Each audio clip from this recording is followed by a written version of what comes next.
Good morning Puri থেকে day 3-তে। তো এই মুহূর্তে দেখো আমি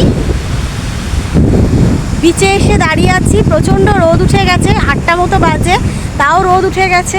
অ্যাকচুয়ালি এই সময় বিচে আসার কারণ হলো আমার দেখো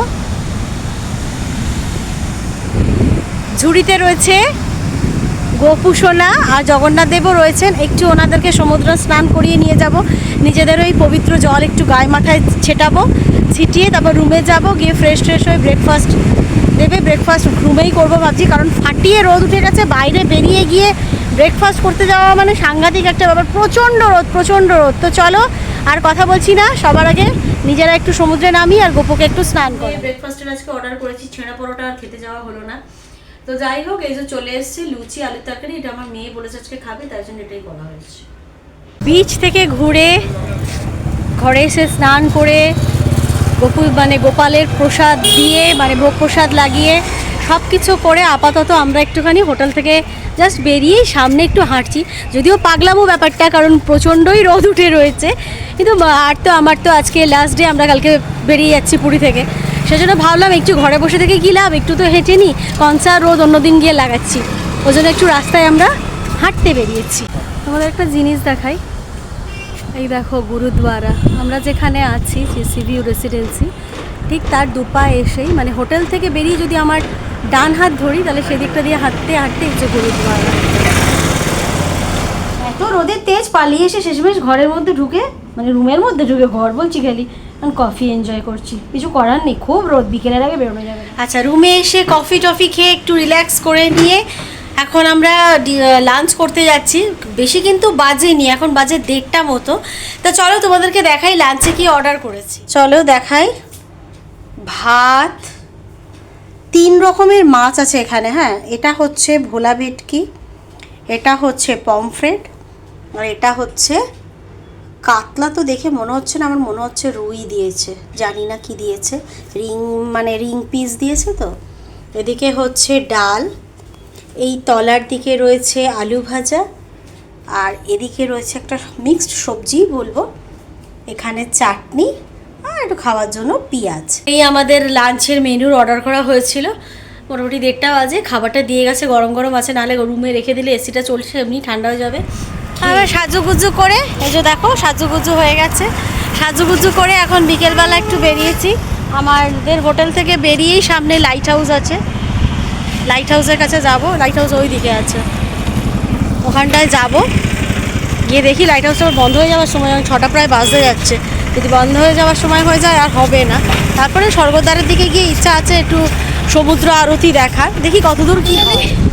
এবারে জয় করার মতো উঠে পড়েছি লাইট হাউসে। তোমাদেরকে লাইট হাউস থেকে ভিউটা দেখাই, ততক্ষণ আমি একটু বড় নিঃশ্বাস নিয়ে নিই। সবই সার্ভিসিং করার মতো জায়গায় চলে যাচ্ছে। ভিউটা দেখো, উফ, অসাধারণ।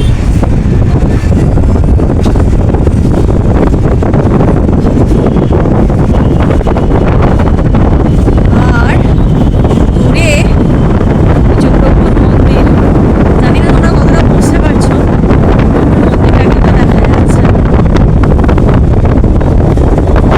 এই ভিউটা অসাধারণ, সুন্দর হাওয়া দিচ্ছে একটা।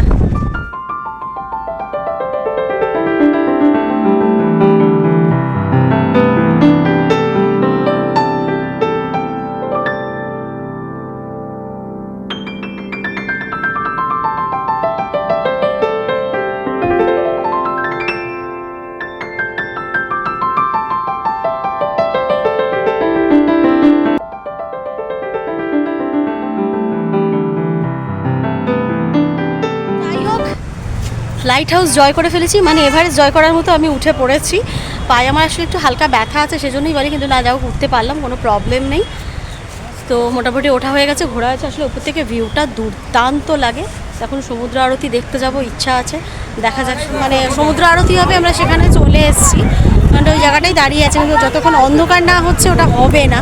তোমাদেরকে জায়গাটা দেখাচ্ছি, দেখো, একটা বেদি মতো করা রয়েছে এখানটাতেই, এই যে এখান থেকেই হবে। প্রচুর ভিড়, দেখছো, প্রচুর লোক।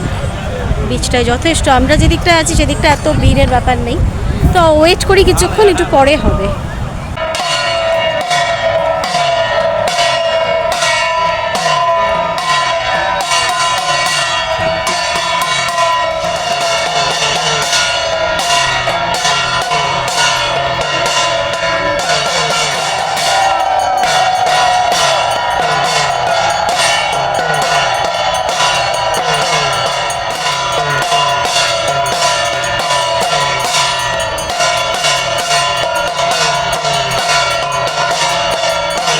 দেখি এখন যাচ্ছি স্বর্গদ্বারের প্রভুর একবার দর্শন করতে। দর্শন করে ওই সাইডটার দিকে একটু যাবো। এখন কিন্তু অলরেডি 7:30 বাজে। তাতে কি আছে, কাল তো চলেই যাবো। আগে দর্শন করি, চলো তোমাদেরকেও একটু দেখাই।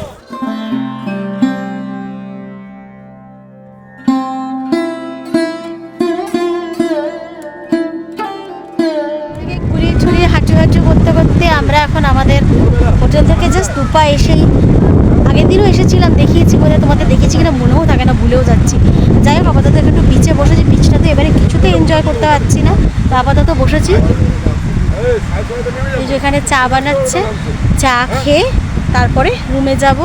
গিয়ে আমার একটা কাজ করতে যেটা খুব বিরক্তিকর লাগে, সেটা হলো যখন কোথাও বেড়াতে যাই তখন সেই প্যাকিং করতে খুব ভালো লাগে, আর যখন ফিরে যাই সেই প্যাকিং দেখলে আমার মাথা গরম হয়ে যায়। কিছু করার নেই, সেটা করতে হবে। তো আপাতত একটু বিচটা এনজয় করে একটু চা বুঝি। বিচে কিছুক্ষণ বসা, চা খাওয়া, সবটাই হয়ে গেল। তোমরা তো এই চ্যানেলটা বারবারই বলছি নতুন, জানো না আমাদের আবেগের ব্যাপারটা ঠিক জানো না। কিন্তু প্রচণ্ড ভেতর থেকে আমার এবার একটা কষ্ট হচ্ছে, একটা কান্না চলে আসছে, কারণ কালকে আমাদের পুরী ছেড়ে বেরিয়ে যেতে হবে। আর পুরীতে আসাটা সত্যি কথা, প্রভু না চাইলে কিছুতেই আসা যায় না। উনি চাইলে তবেই আসতে পারা যায়, ওনার যখন মনে হবে তখনই আসতে পারবো। তো চলো ঘরে যাই, গিয়ে আমাকে আবার লাগেজ প্যাকিং। 10টা বাজতে যাচ্ছে, এলাম, এসে ফ্রেশ হলাম, বাজে কাজটা করলাম, মানে কিছুটা প্যাকিং করলাম, গপুদের ভোগ লাগালাম, ভোগটা খেয়ে গপুরা বসে আছে। আর যেহেতু ডিনার সার্ভ করে দিয়েছে, না খেয়ে নিলে আবার যথারীতি ঠান্ডা হয়ে যাবে, এসি ফেসি চলছে। তো চলো তোমাদেরকে সবার আগে কি দিয়েছে, মানে রাতে কি নিয়েছি সেটা তোমাদেরকে দেখো। ফ্রাইড রাইস নিয়েছি, এটা ডিম কষা বলেছিলাম করেছে, আর এটা হচ্ছে পনির বাটার মশলা বলেছিলাম। পনির বাটার মশলা কেউ সাদা করে, কেউ লালচে করে, ওরা লালচে করেছে। আর এই স্যালাড, এই হলো আমাদের আজকে ডিনার করে। দেখো কোথায় বসে আছে, বুঝতে পারছো নিশ্চয়ই, ব্যালকনিতে বসে আছি। এই তো এবারের মতো লাস্ট ব্যালকনিতে বসে, এসে থেকে তো ঠিক করে ব্যালকনিতে বসাও হয় না। এই হাতে কম সময় নিয়ে আসলে সত্যি এটা ওটা সেটা করতে করতে যে কোথা দিয়ে সময় চলে যায় জানি না। তো যাই হোক, আমার সারাদিনে ডে 3 পুরীতে আমি যা করলাম, আমি যেটুকু পেরেছি তোমাদের সামনে তুলে ধরেছি। বারবারই বলছি, যদি ভালো লাগে অবশ্যই একটা লাইক করো, কমেন্ট করো, আর যেহেতু নতুন চ্যানেল একটু পাশে থেকো, সাপোর্ট করো। তোমাদের ভালোবাসায় ক্রমশ পরিবারটা তাহলে বাড়ানোও যাবে। তো চলো আজকের মতো টাটা, গুড নাইট, দেখা হচ্ছে পরের ব্লগে।